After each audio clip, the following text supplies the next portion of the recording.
Welcome everyone to the Mysteries Abound podcast. This is your host Paul, and this is episode 85. This show's entitled The Woman Who Gave Birth to Rabbits.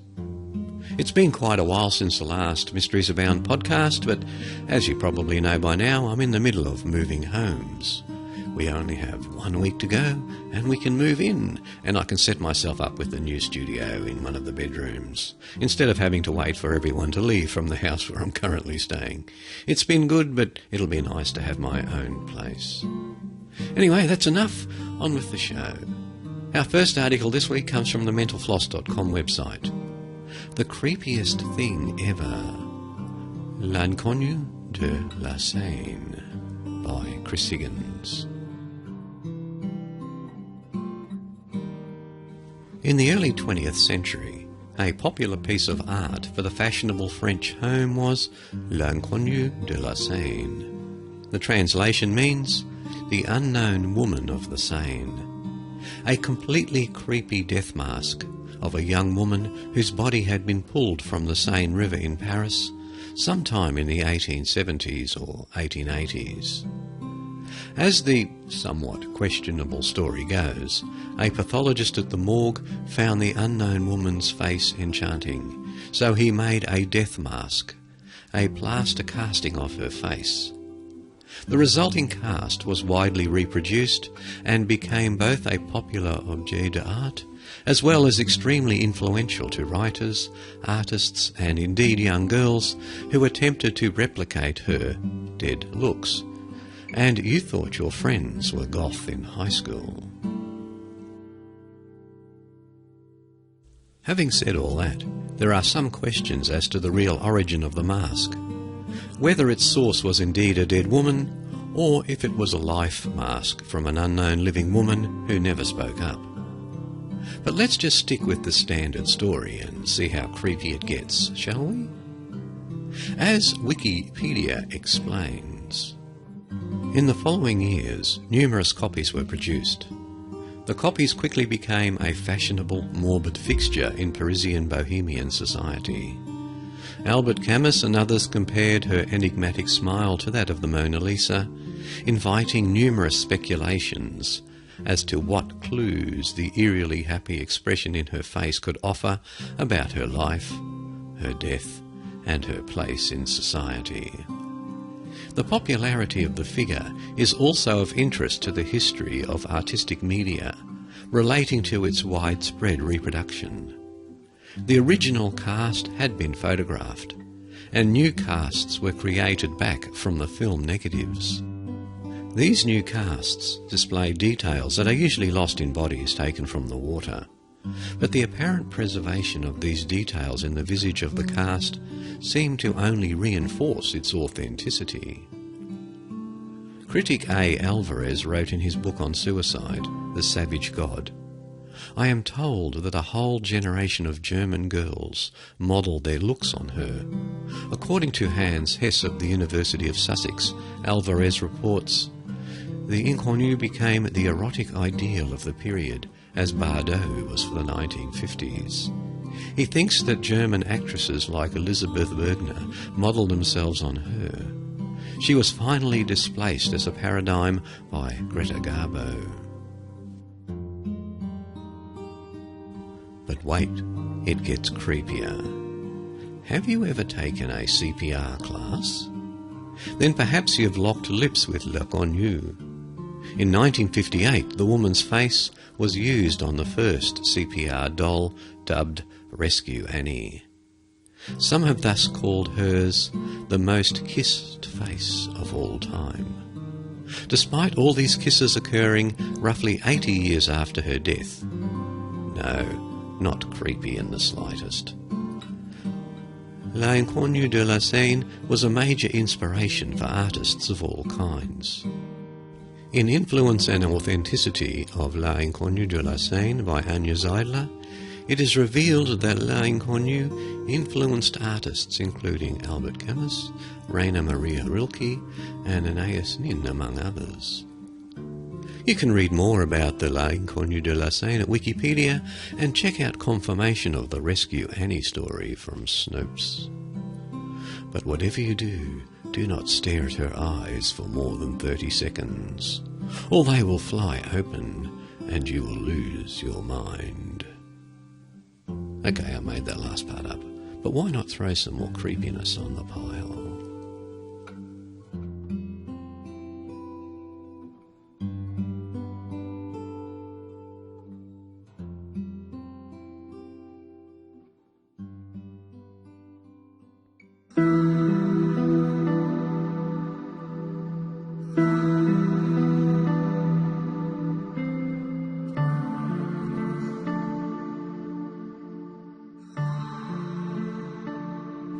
And whilst we're hanging around with people that are not with us anymore, from the www.odditycentral.com website, an article by Sumitra.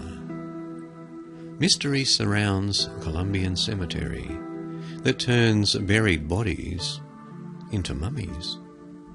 The ancient Egyptians spent centuries developing their mummifying techniques.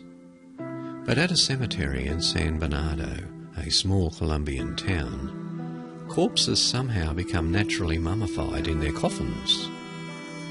The phenomenon was first noticed 15 years ago by gravedigger Eduardo Cifuentes. The burial pit was full of bodies, he said.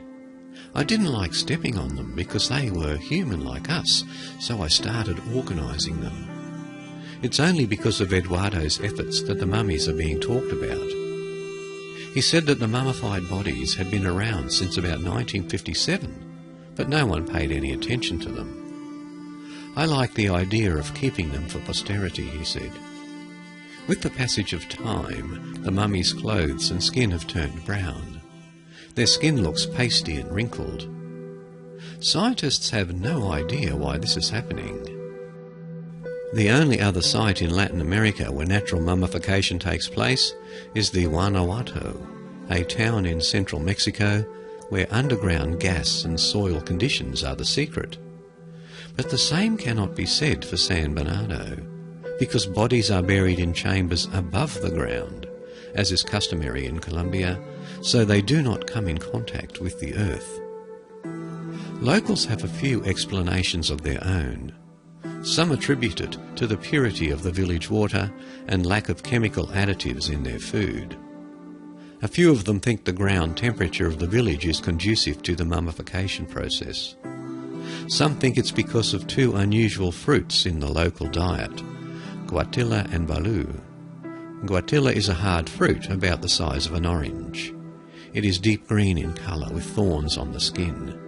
Villagers peel and boil the fruit and add it to their soups. Balu looks like a giant green bean pod that has been opened. Its oversized purple beans are cooked and mashed into flour for cakes. Another interesting explanation is that around 1957, the cemetery was moved from its old location to the current one. I think the location of the cemetery, the actual site, I think it is something to do with the universe, because it never happened at the old cemetery. Never. No mummies ever came out from there, said Jose del Carmen Roja, a local. For now, the mummies are all set to become a major tourist attraction in Colombia. Mayor Antonio Acosta has ordered the construction of a special museum behind the cemetery, where 8 of the best preserved mummies will be displayed on concrete slabs under glass. While tourism could boost the economy of the small village, not all the locals are happy with the idea. Claudia Garcia, a San Bernardo housewife, said, "Some people say they're not going to have a bunch of kids coming along and poking fun at their dead relatives." While that might be true, it looks like San Bernardo's dead will succeed in putting this sleepy little village on the map. The village of San Bernardo has a population of only 17,000 people. It is a 3-hour drive from the capital city of Bogota. Currently there are about 24 mummies arranged in standing position against the walls of an underground crypt of the local secretary. And if you'd like to have a look at a couple of these mummies and a short video associated with it, visit the show notes at www.origins.info. Click on the link to the Mysteries Abound show notes and then on the link to episode 85 of the Mysteries Abound podcast, and then on the link to this article.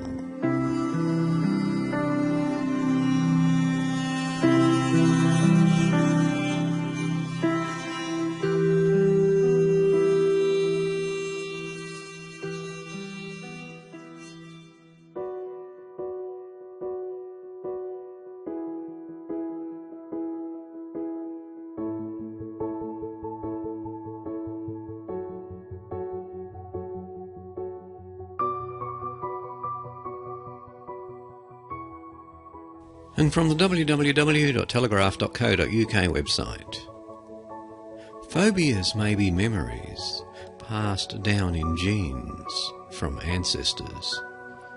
And this is an article by Richard Gray. Memories can be passed down to later generations through genetic switches that allow offspring to inherit the experience of their ancestors, according to new research that may explain how phobias can develop. Scientists have long assumed that memories and learned experiences built up during a lifetime must be passed on by teaching later generations or through personal experience. However, new research has shown that it is possible for some information to be inherited biologically through chemical changes that occur in DNA. Researchers at the Emory University School of Medicine in Atlanta found that mice can pass on learned information about traumatic or stressful experiences, in this case a fear of the smell of cherry blossom, to subsequent generations. The results may help to explain why people suffer from seemingly irrational phobias. It may be based on the inherited experiences of their ancestors. So a fear of spiders may in fact be an inherited defence mechanism laid down in a family's genes by an ancestor's frightening encounter with an arachnid. Dr. Brian Dias from the Department of Psychiatry at Emory University said, "We have begun to explore an underappreciated influence on adult behaviour, ancestral experience before conception. From a translational perspective, our results allow us to appreciate how the experiences of a parent, before even conceiving offspring, markedly influence both structure and function in the nervous system of subsequent generations. Such a phenomenon may contribute to the etiology and potential intergenerational transmission of risk for neuropsychiatric disorders such as phobias, anxiety and post-traumatic stress disorder." In the study, which is published in the journal Nature Neuroscience, the researchers trained mice to fear the smell of cherry blossom using electric shocks before allowing them to breed. The offspring produced showed fearful responses to the odour of cherry blossom compared to a neutral odour, despite never having encountered them before. The following generation also showed the same behaviour. This effect continued even if the mice had been fathered through artificial insemination. The researchers found the brains of the trained mice and their offspring showed structural changes in areas used to detect the odour. The DNA of the animals also carried chemical changes known as epigenetic methylation on the gene responsible for detecting the odour. This suggests that experiences are somehow transferred from the brain into the genome, allowing them to be passed on to later generations. The researchers now hope to carry out further work to understand how the information comes to be stored on the DNA in the first place. They also want to explore whether similar effects can be seen in the genes of humans. Professor Marcus Pembury, a paediatric geneticist at University College London, said the work provided compelling evidence for the biological transmission of memory. He added, "It addresses constitutional fearfulness that is highly relevant to phobias, anxiety and post-traumatic stress disorders, plus the controversial subject of the transmission of the memory of ancestral experience down the generations. It is high time public health researchers took human transgenerational responses seriously. I suspect we will not understand the rise in neuropsychiatric disorders or obesity, diabetes and metabolic disruptions generally without taking a multi-generational approach. Professor Wolf Reich, head of epigenetics at Babraham Institute in Cambridge, said, however, further work was needed before such results could be applied to humans. He said, these types of results are encouraging, as they suggest that transgenerational inheritance exists and is mediated by epigenetics. But more careful mechanistic study of animal models is needed before extrapolating such findings to humans. It comes as another study in mice has shown that their ability to remember can be affected by the presence of immune system factors in their mother's milk. Dr. Miklos Toth from Weill Cornell Medical College found that chemokines carried in a mother's milk caused changes in the brains of their offspring, affecting their memory later in life.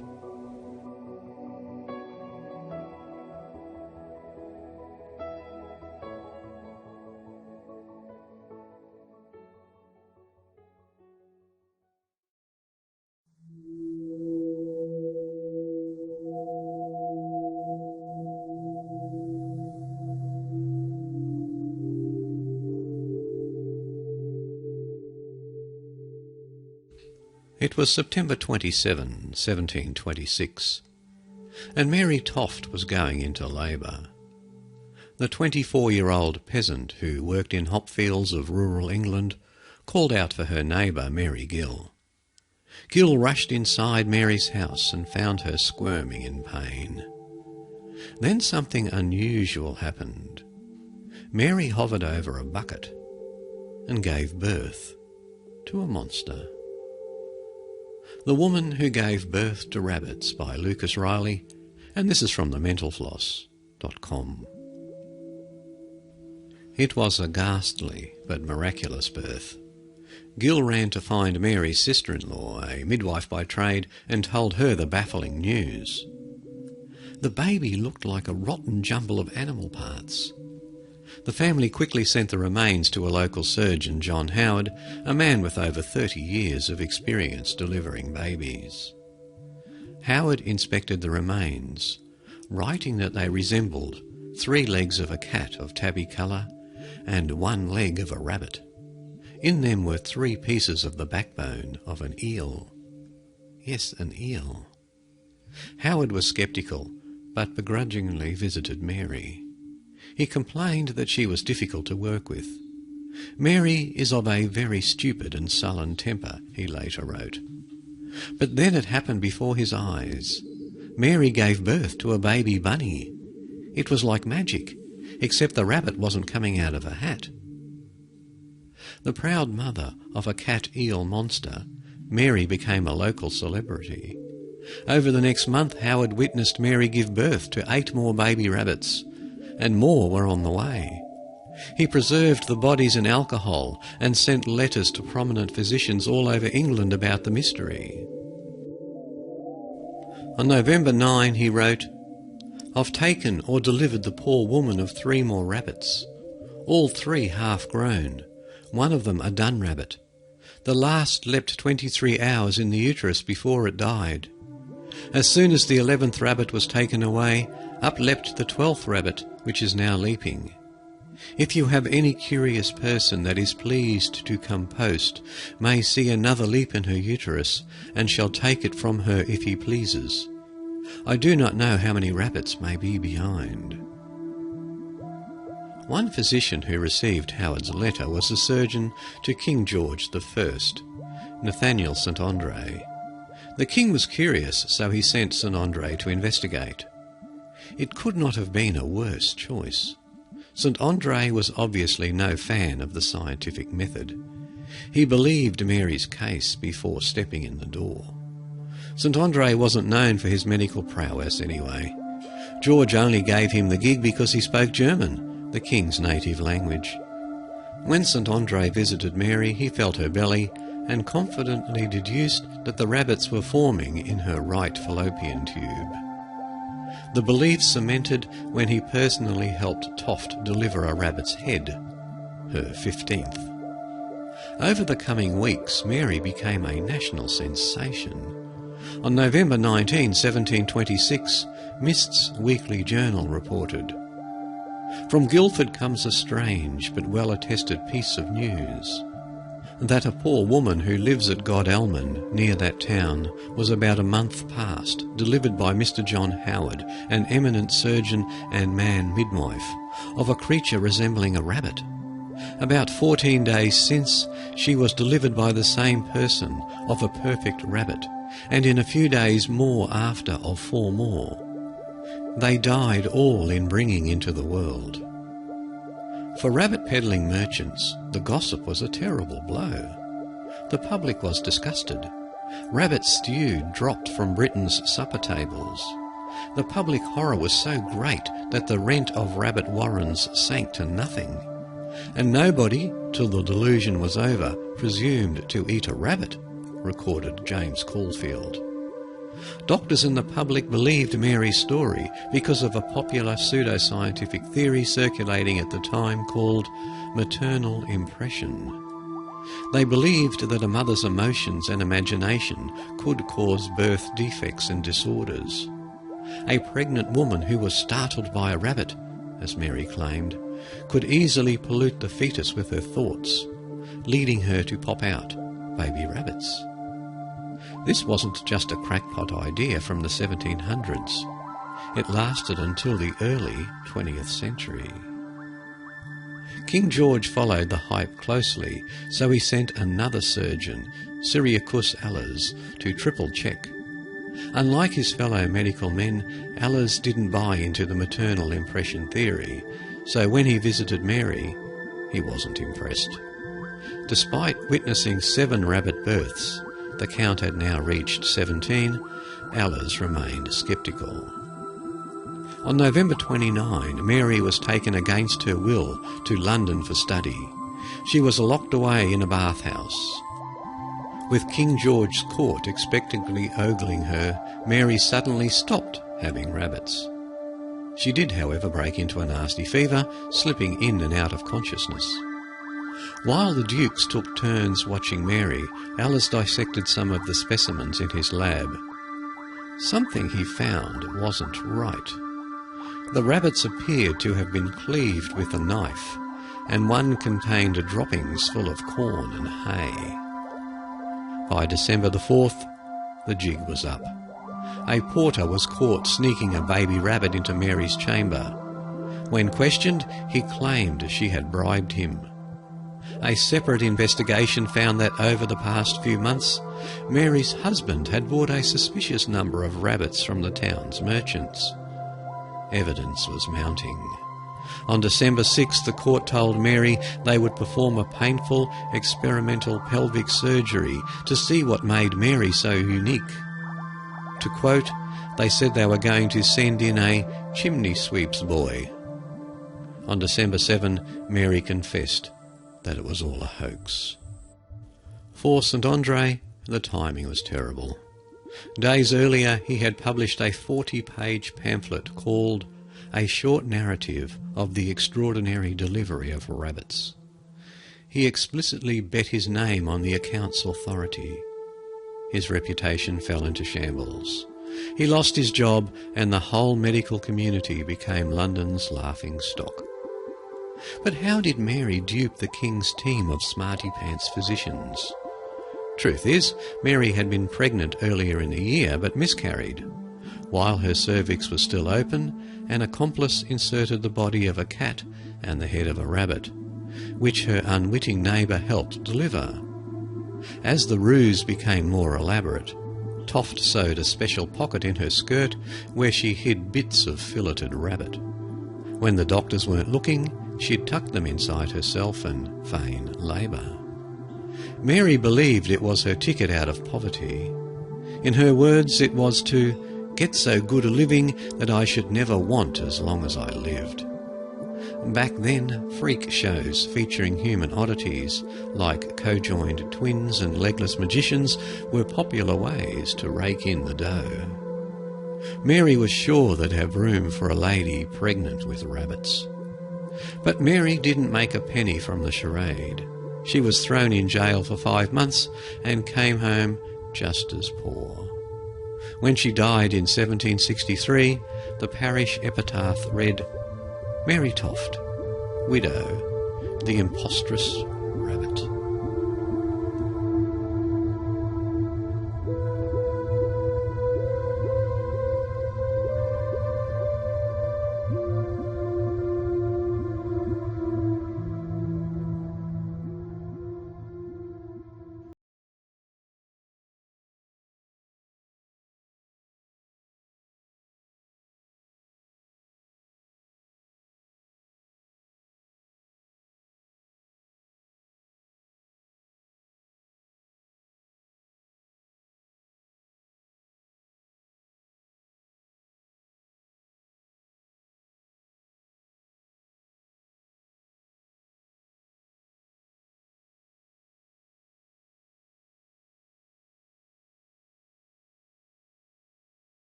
When the likes of George Clooney, Matt Damon and Bill Murray come storming across the film screens this winter in the drama The Monuments Men, viewers will be immersed in the world of Nazi art theft.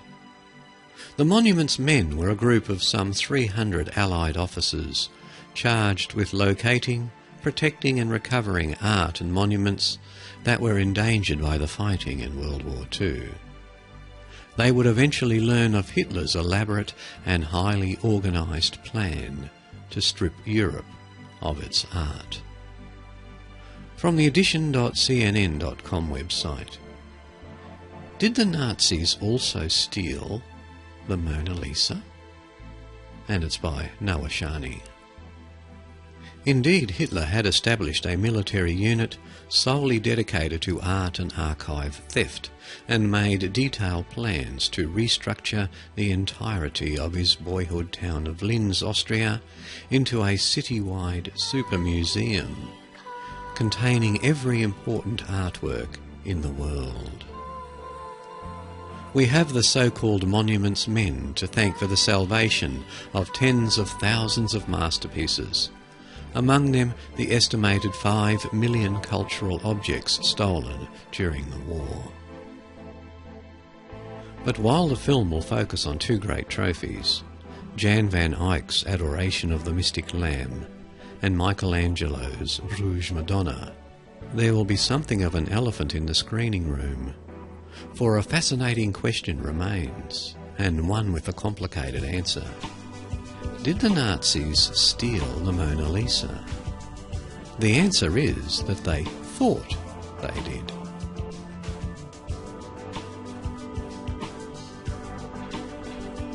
The most famous act of theft associated with the Mona Lisa took place about a century ago. December 14, 2013 marks the 100th anniversary of the return of the world's most famous painting to public display after it was stolen in 1911 from the world's most famous museum. Leonardo da Vinci's Mona Lisa was swiped from the under-secured Louvre Museum by an amateur Italian painter and handyman named Vincenzo Peruggia. Peruggia was under the mistaken impression that the painting had been looted by Napoleon during his Italian campaign. This was a pretty good guess, for through his art theft unit, the first military unit in history dedicated to art theft, Napoleon had made off with tens of thousands of artworks during his Italian campaign. This was a pretty good guess, for through his art theft unit, the first military unit in history dedicated to art theft, Napoleon had made off with tens of thousands of artworks during his Italian campaign. Leonardo's painting was not among them, however, as it had left Italy with the elderly Leonardo when he spent his twilight years under the protection of the French king, Francois I, who legally purchased several of his paintings after his death, the Mona Lisa among them. But Perugia had missed the lecture in historical detail. He saw an opportunity to repatriate the painting when the firm for which he worked as a carpenter and glazier was hired to build protective cases to cover some of the Louvre's most famous works, ostensibly to protect them from attack after an anarchist had slashed an English painting in protest. Perugia found himself with a Louvre worker's uniform and direct contact with the Mona Lisa. On the night before August 2, 1911, he hid inside a closet in the Louvre, waiting for the footfalls of the night guards to fade into the distance. In the early morning hours, he slipped out of the closet, removed the Mona Lisa from its wall in the salon car of the Louvre, and retreated to a service staircase. There he took the painting out of its frame, wrapped it in a white sheet, and headed down the stairs. There was surely a moment of great panic when Perugia twisted the doorknob at the foot of the stairs and found it locked from the inside. He was prepared for an eventuality such as this and had tools with him. He unscrewed the doorknob and slipped it into his pocket, thinking this might unlock the door. But it didn't. He was trapped inside the Louvre with the world's most famous painting tucked under his arm. And then he heard the sound of footsteps approaching. Up the stairs came a plumber making his morning rounds. To the plumber, Perugia looked like a Louvre worker who had accidentally been locked in overnight. Not an unheard of occurrence. He opened the door and let Perugia out, thinking nothing of the Mona Lisa-shaped package that Perugia carried with him. It would be 2 years before the Mona Lisa was seen again. The investigation was a fiasco that resulted in the dismissal of the head of the Louvre and the head of the Paris police. International media mocked the lack of security at the Louvre. In fact, this was the first theft to spark the interest of the world media, kicking off a love affair with the elite world of high-priced art and its theft.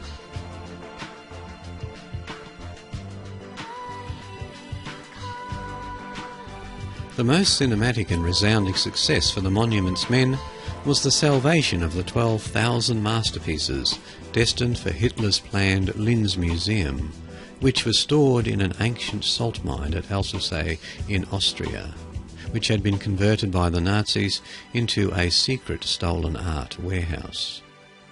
It was supervised by a ferocious SS officer, August Eigruber, who was determined to destroy all of the art if he could not defend it against the Allies.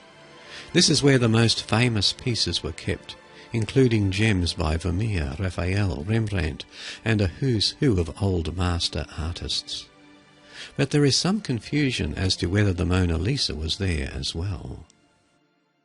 There are 2 primary source documents that attest to the Mona Lisa's presence in the Alsace salt mine.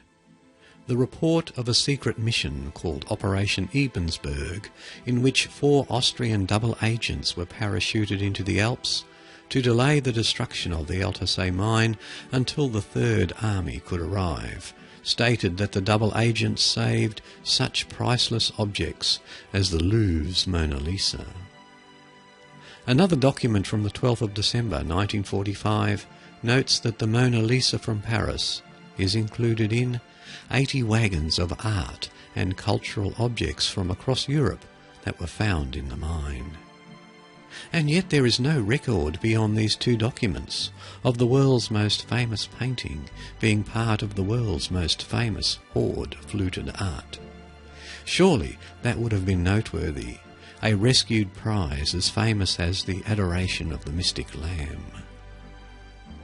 The Louvre remained reticent about whether it had lost the Mona Lisa at all. The only documents about the painting during World War II attest to it have been crated up on August 27, 1939, and sent with other French national treasures to a series of 5 chateaux for safekeeping, theoretically just ahead of the advance of the Nazis south through France, though the invaders quickly overtook the entire country. The next document that refers to the painting is not until the 16th of June 1945, when the painting was listed as having been returned safely to the Louvre. Its whereabouts during the war are unrecorded, but are they unknown? The latest word from the Louvre is that an identical copy of the Mona Lisa, also from the 16th century, and difficult for any non-specialist to distinguish from the original, was one of a few thousand works that were gathered at the Musée National de Récupération for whose owners could not be found. This copy was marked MNR 265. After 5 years had passed with no one able to prove ownership, it went to the Louvre. From 1950 onward, it hung on the wall outside the office of the director of the museum. Based on the available evidence and a little detective work, a plausible, though unconfirmed, conclusion may be reached as to what happened to the Mona Lisa during the war. A painting was crated up in 1939 and sent to various castles just ahead of Nazi hands. But it was this 16th century copy, not the original.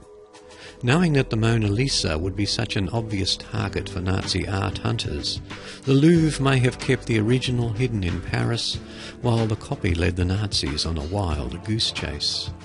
This would explain why the Mona Lisa did return from Althusser, but why it may also be that the Mona Lisa never left Paris. It was the copy that was stolen, hidden at Althusser, and recovered.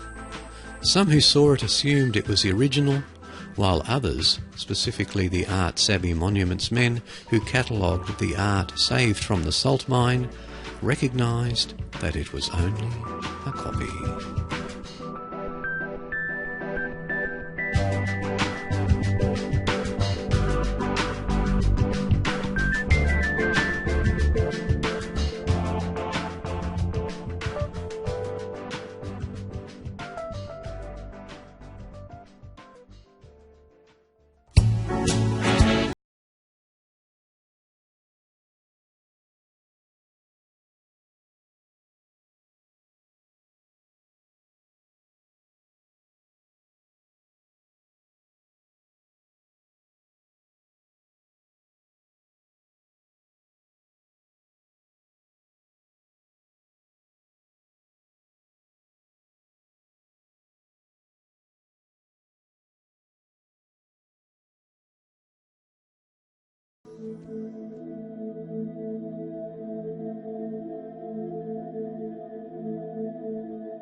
California's largest lake is also its worst one.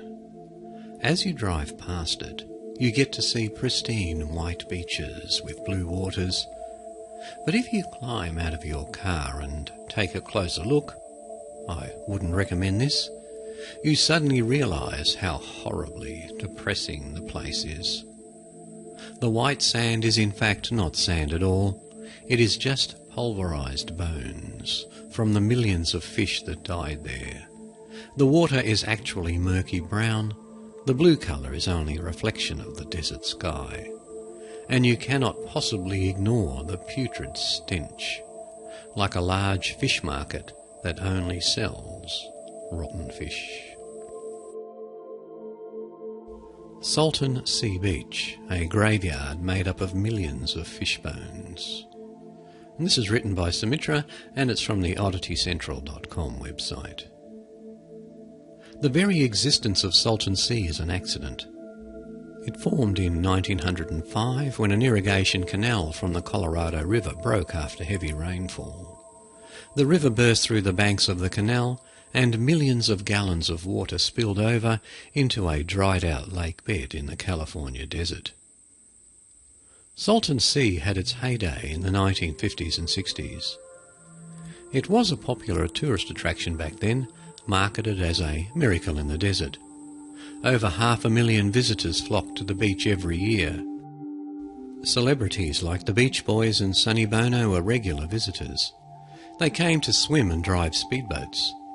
It was hot property too. Real estate agents flew their clients over the area in small aircraft and struck deals without ever landing to view the property. Unfortunately, none of that was to last. The artificial lake was doomed right from the beginning. Without an inlet or an outlet, it ended up leaching salt, fertilizers and pesticides from the soil of the surrounding agricultural land. Salton Sea is actually 30% saltier than the Pacific Ocean. By the 1970s, it became completely unfit to sustain any kind of life. The shoreline was littered with millions of dead fish. Salton Sea's current state is certainly no indicator of its past glory. According to Jamie Lee Curtis, a traveller who recently visited the place and wrote about it on Vice, it's like a fish market at the end of a long summer day. Only instead of keeping the fish on ice, this fish market keeps them on piles of diarrhea.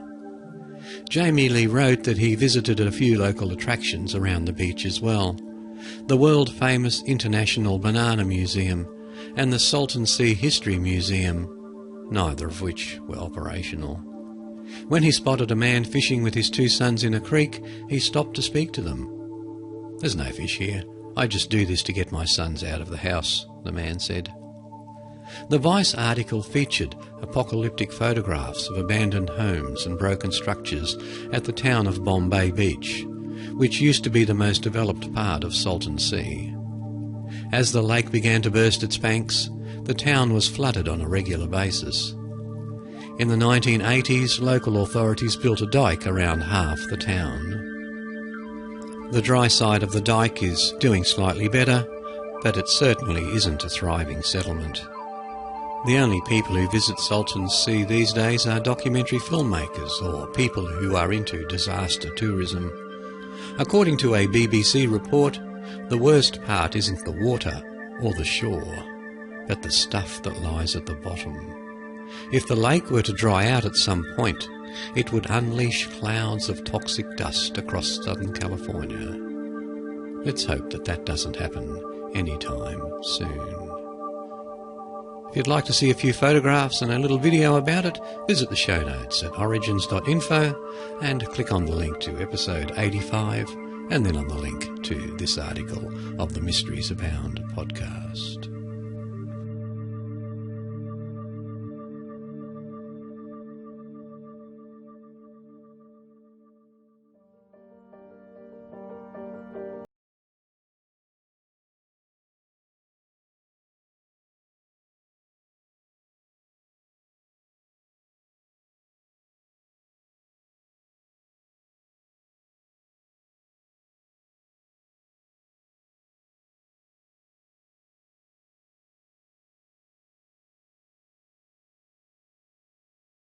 Strange people bonded together in self-policing communities are common throughout the states, and indeed throughout the world.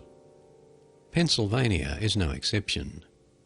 These communities can include anybody out of the ordinary, but the particular favourite candidates for such campfire scare stories are albinos. There's nothing like a lack of pigmentation to send the overactive imagination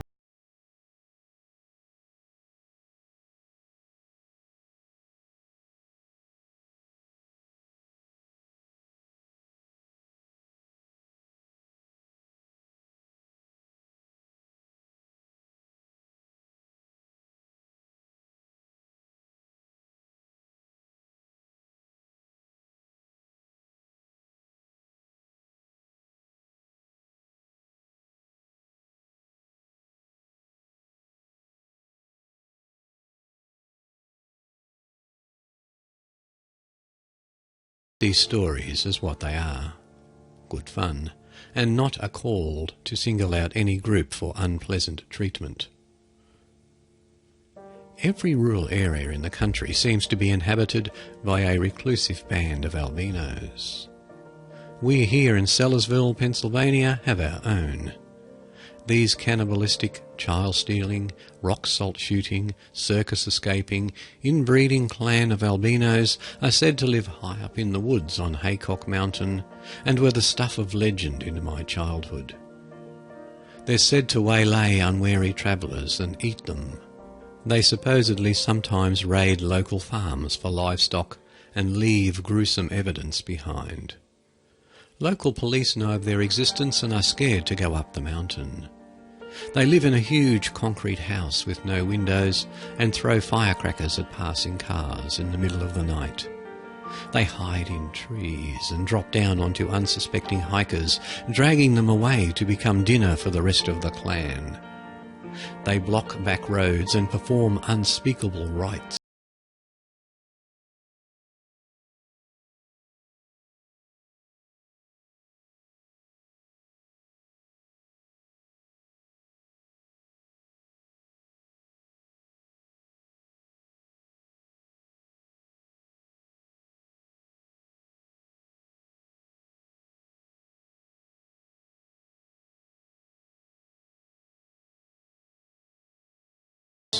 With some proof in the form of rock salt residue blasted into the cheap paint jobs of local high schoolers' Camaros. But of the albinos themselves, not a trace.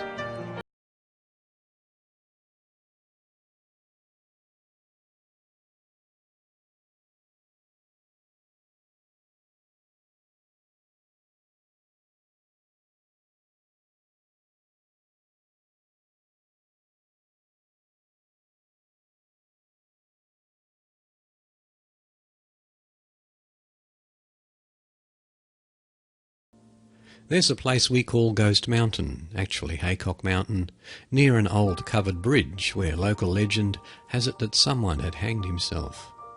It is also said that if you turn your car on and off 3 times, your car will cease to start. You can really get a sense of bad vibes around that area. There is a house near there where albinos live. The story with them is that if you dare to go onto their property, they will chase you away with a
his head down. There is the covered bridge. Go over the bridge, turn your car off, beep the horn 3 times, turn your headlights on, and you are supposed to see a man hanging there. I've only seen it once, and that's by Gina Lee.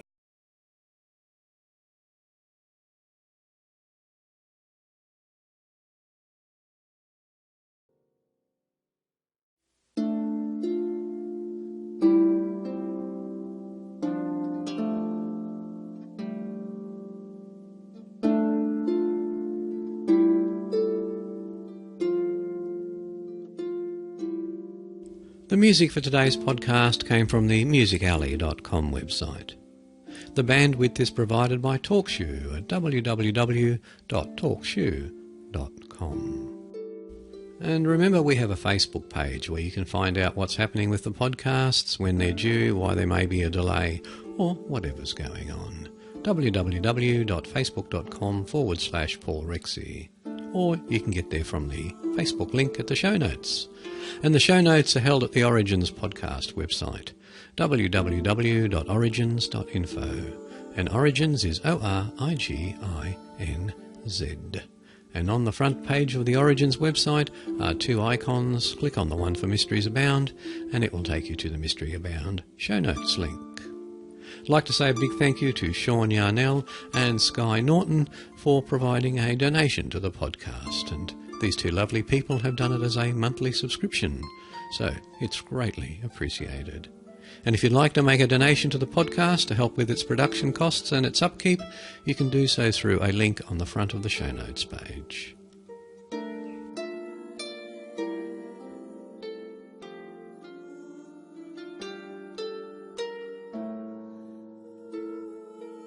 And from the www.creepypasta.com, an article written by Mike McD. Jozsas Grove. You're twisting my words again. As I've already said 100 times, I have no simple answers for your questions. You can't expect me to respond yes or no to questions about complex matters that I haven't begun to recover from. Jerry, you know better than any of these arseholes that I'm not the kind of guy who rattles easily. I don't belong in this loony bin. Yes, I did agree to cooperate. If I have to answer you straight, then I will, but only if you let me explain the details. I admit to spending the previous weekend with Arthur and Samantha Duncan at the old Charles estate on Riley's Rock, and I confess to the property's hasty demolition. The Duncans' murders are thankfully not on my conscience, but my inability to prevent them is. The bullet was mine, but I didn't kill Sam. She was already dead. I just killed the bitch that stole her body. Not sure what that adds up to in court. And I didn't do it all in a raving mania. You got to believe me. Through this whole incident I was perfectly sound in mind until I uprooted that damn tree. It was that final horror that sent me off the deep end and ultimately landed me here. I really don't expect any of you to believe what I'm about to disclose, but I've got the right to explain myself. I need another whiskey before I start, Jerry, if you don't mind. The Duncans wanted to turn the estate into a vacation resort. God knows the place had more rooms than anyone knew what to do with. Art never told me how he got his hands on the property, just that he wanted me in charge of hotel security. I needed the money, and I hadn't had a steady income since the war. Art had better luck in that area, the rich bastard. Besides that, he felt like he owed me one for that bullet I caught in his stead. He and his wife had to bring their own hired help, 4 foreigners who didn't speak a word of English because they couldn't find any in town. The locals weren't crazy about the place. We were told that centuries ago a tribe of druids tainted the rock with ritual blood spilling, which none of us considered very seriously at all, though it still almost turned Sam off the place. Sweetest lady I ever knew, but a little too sensitive sometimes, even for a Catholic. I have to cut her a little slack though. After her last stillbirth, she stopped taking her medications and her neurotic lapses got more frequent. Ephraim and Jozsas Shaw were Jewish immigrants who migrated to the States a century ago and built a hotel on the rock with the same dream as the Duncans of running a vacation resort and raising a family. And like the Duncans, the Shaws had trouble birthing children. They tried as hard as they could to have a baby, but nothing seemed to work. And by the time they moved that little hick town by Riley's Rock, they'd all but given up. Some of the locals said Jozsas wasn't meant to spawn. Even now they always say it quietly, like they're afraid Jozsas will overhear. Yet shortly after they arrived, Jozsas became pregnant, and for a while the Shaws had more spring in their step than usual. Explains how Ephraim managed to get the hotel built so quickly. Jozsas spent her pregnancy planting and nursing a garden on the west end of the property and surrounded it with a beautiful cherry grove. A nice way to celebrate the new life she would soon bring into the world, if you ask me. But the baby never got a name. Stillbirth, you see. The Shawls buried the baby in the grove near a young sapling, and Jozsas let it all grow out of control until the rock had itself a nice toupee of greenery. Ephraim tried to forget they ever had the baby, but Jozsas must have felt like she'd been robbed of her motherhood because she visited the grave every day to keep the poor kid's spirit company. For the next 10 years, tenants heard her singing out there for hours at a time. One day Jozsas led Ephraim into the grove, and neither of them ever came back. Then the Shawls' tenants started disappearing. Rumour has it the same way Jozsas did, one by one. Like in a trance, they walked into the grove and ceased to exist. The locals shunned the property for fear they'd disappear too. They closed off the roads to Riley's Rock until the trees and foliage covered them up. The grove withered and decayed, and the house degenerated into a mausoleum for the Shawls and their nameless baby. In spite of its history, the Duncans loved the place. It was a fixer-upper for sure. Everything was caked in dust. The furniture had all but fallen apart, and the ceiling had collapsed in 2 rooms and let the spring drizzles damage everything inside. But they loved it, and they couldn't wait to get started. I'll admit I was just as excited. 8 bedrooms, 4 bathrooms, dining hall with an ocean view, the sweet smell of the sea in the air. A little polish, and it would have been a beautiful place. We set to work right away, dusting the countertops, polishing the windows, clearing the busted furniture out to make way for the new due to arrive that weekend. The carpenters were supposed to show up today, actually. We spent the rest of Friday cleaning, then drove into town for dinner and beds at the local inn. The dream changed everything. God, I remember it perfectly. I walked through an endless void of white mist, like I was standing on the ocean surface on the coldest night of winter. I walked on and on for what seemed like days until suddenly the fog lifted to reveal a blood-red sky and an ancient crooked tree towering over a field of shriveled greenery and sterile earth, with 8 or 9 limp bodies dangling from its naked branches like trophies. Not from nooses, Jerry. That damned tree gripped their broken necks like a child would his playthings. And there was a woman in a tattered house dress, with long tangled locks of black hair. She stood ahead of me, facing the tree, singing to it in some foreign language. She stopped abruptly, looked over her shoulder, and shot me the meanest glare I'd ever seen. She had no colour in her face, just a sickly stone grey. And Jesus, her eyes, solid white like golf balls, yet somehow expressing hatred and malignance rivalling hells. She didn't want me there, but I couldn't turn away. My feet had grown roots. The dream was vivid to all the senses. I smelled the damp earth, eons old, and the cold of the fog bit my flesh like mosquitoes. Those horrible eyes were suddenly inches away from mine, piercing me like gunshots. I woke up in a cold sweat, so badly shaken I couldn't sleep the rest of the night. We all must have had the same dream, because everyone started acting weird the following morning. The workers kept whispering to each other, and whenever I asked them what the problem was, they clammed up and went on about their business. Sam was particularly jumpy, and the first to lose it. We hadn't been working for more than 2 hours when we heard her scream. Everyone rushed to the source and found her shivering in her husband's arms on the ladies' room floor. She'd gone in there to wash her face, looked in the mirror, and saw someone else looking back. Sam just wasn't the same after that. All day Saturday she wasn't much use to anyone. A nervous wreck, keeping mostly to herself, incapable of sitting for more than 2 seconds like she was constipated.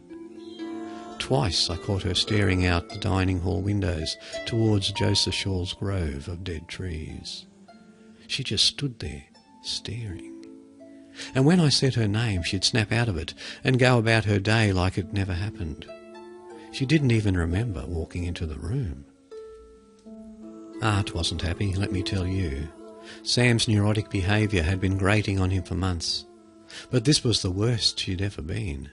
He started losing his temper at the drop of a hat, shouted at her a lot, smacked the workers around from time to time, which didn't improve their odd behaviour much. The new furniture arrived late in the evening, and none of us had the strength to bother with it. But Art and Sam were set on staying the night at the hotel this time, and I wasn't willing to leave them alone at night in an eerie house with no electricity. So we dragged the Duncans' bed into their room, and I put one of the new lobby couches in the hall just outside the door and parked myself on it. Said good night, cleaned my sidearm, then read Arthur Conan Doyle till I passed out. The damn dream haunted my sleep again that very night. The fog, the tree, the hanging bodies. I woke up with a sissy yelp this time, catapulting off the couch onto the floor. I sat panting in the corridor for a long time, blind as a bat because the place had no electricity like I told you. I took in a deep breath to calm my nerves and held it fast when I heard another set of lungs breathing only a few steps away. Someone was standing there in the dark, watching me. Sam's voice asked if I was all right, and for a few minutes I just stammered like a fool while she blindly felt around my face to see where I was, then took my hands and helped me to my feet. That's when I noticed how dirty her hands were. My fingers came away caked in soil, like she'd been out digging holes with her hands all day. I asked her about it while searching my pockets for my flashlight. "I've been in the grove," she said. "The grove?" I said. I started to ask what she was doing out there in the cold, so late at night, as I fished out the flashlight and flicked it on. Instead of Sam's pretty face, I saw that hateful white-eyed scowl from my nightmares, and I dropped the light and screamed and screamed. You should have seen me, tipping over my feet, crashing headlong into walls. I about threw myself into the car and pressed the gas pedal to the floor all the way to town. Damn my cowardly ass to hell. I left poor Art alone with that God knows what. Would I be telling you this if I'd killed them all and burnt the place down to cover my tracks? Would I make up a story if I knew full well you wouldn't buy it? That would be pointless, wouldn't it? Besides, one little ghost isn't what made me liberate that place. Yeah, that's right. I said liberate, because that's exactly what I did. I liberated Riley's Rock from an ancient, unspeakable taint. A fluke of the natural world that I still can't wrap my head around. When the workers set off for the hotel Sunday morning, I didn't go with them, scared too far out of my wits. But eventually guilt kicked in and I started thinking about how good the Duncans had been to me all these years, and ditching them seemed a lousy way to pay them back. Mind you, at the time, I still wasn't sure what I saw. At the time, I was beginning to think my imagination was just having a little fun with me. So I drove back, composing and rehearsing an elaborate apology in my head. Riley's Rock had put on a biting cold while I was gone. Like winter had hit early. The minute I walked into the hotel lobby, Art greeted me in hysterics. His eyes rolled around in his head like marbles, and he kept saying, "Something's got my Sammy, Brad. Something's got her. I didn't understand it till I saw it for myself." Art had been organising his new office, when suddenly he noticed how quiet the old house had gotten. He searched the hotel from top to bottom, and couldn't find a trace of his hired help. Instead he found Sam standing at the dining hall window, staring out at the dead grove, singing a sullen lullaby to nobody at all. She was different. I can't say how. Sam just wasn't Sam anymore. When she came in, she turned and glanced at us with disinterest, like we were strangers to her. She gave us a tiny smile with no heart in it, the kind of routine smile you give someone when you've had a really bad day and you don't want to talk about it. But while the pretty smile was unmistakably Sam Duncan's, the eyes behind it belonged to another person, like someone was wearing Sam's face as a mask. One that didn't quite fit right. All I knew for sure was that the frigid air enveloping Riley's rock emanated from her. After watching the woman sing stupidly to the window for several minutes, Art and I decided one of us had to approach her and ask her who she was. I didn't have the courage, and Art was married to her anyway, possessed or not. Up close she seemed to finally recognise her husband, smiled warmly and held his hand like they were high school sweethearts all over again.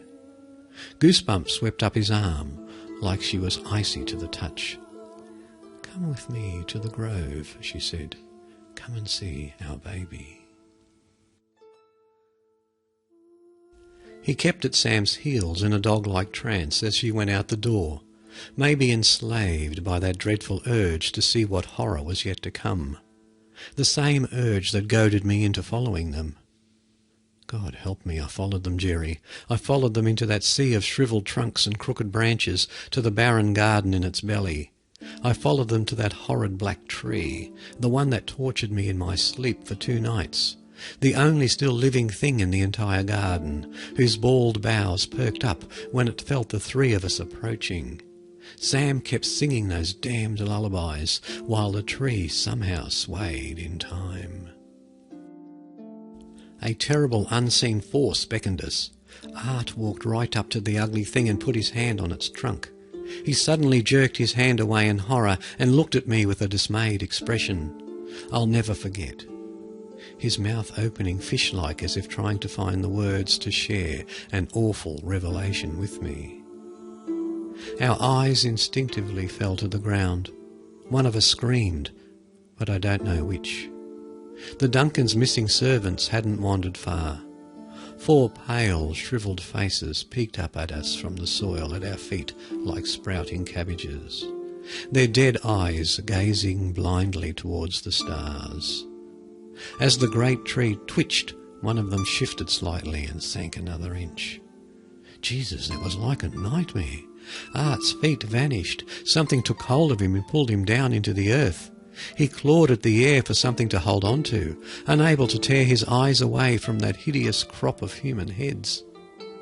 He was gone in moments, consumed by the garden, nothing left of him but his endless earth-smothered screams.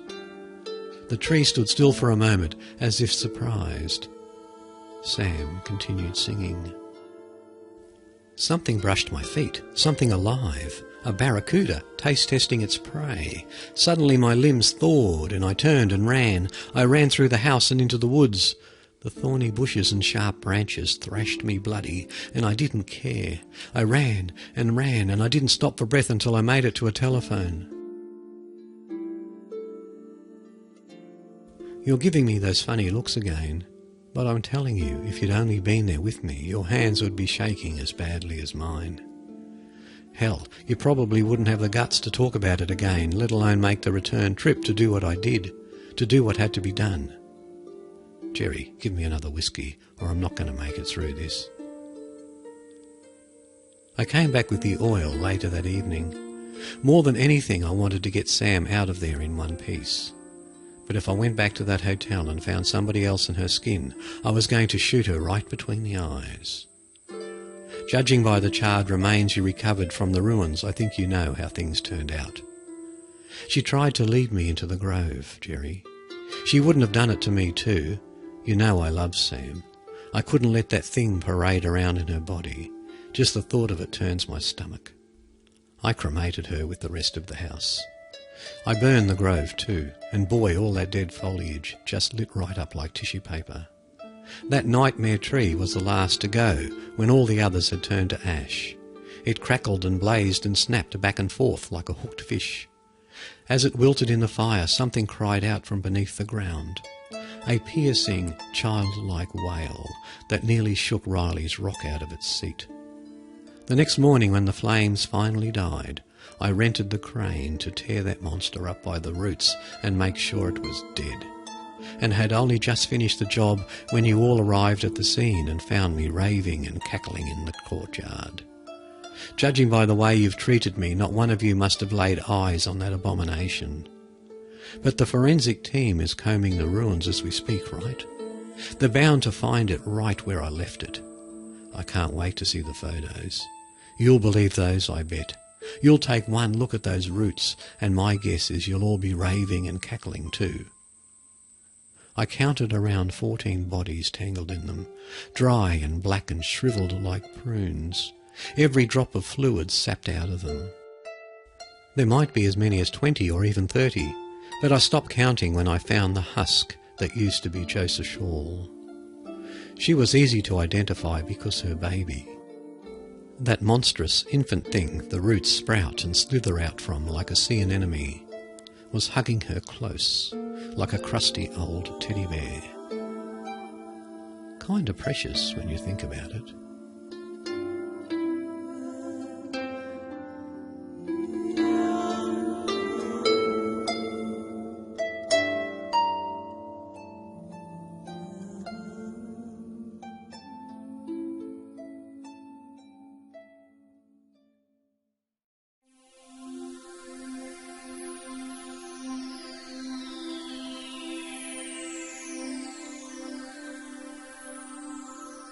Well, listeners, that concludes episode 85 of the Mysteries Abound podcast.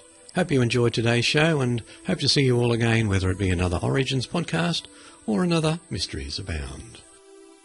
Until then, everyone, keep well, keep safe, and bye for now.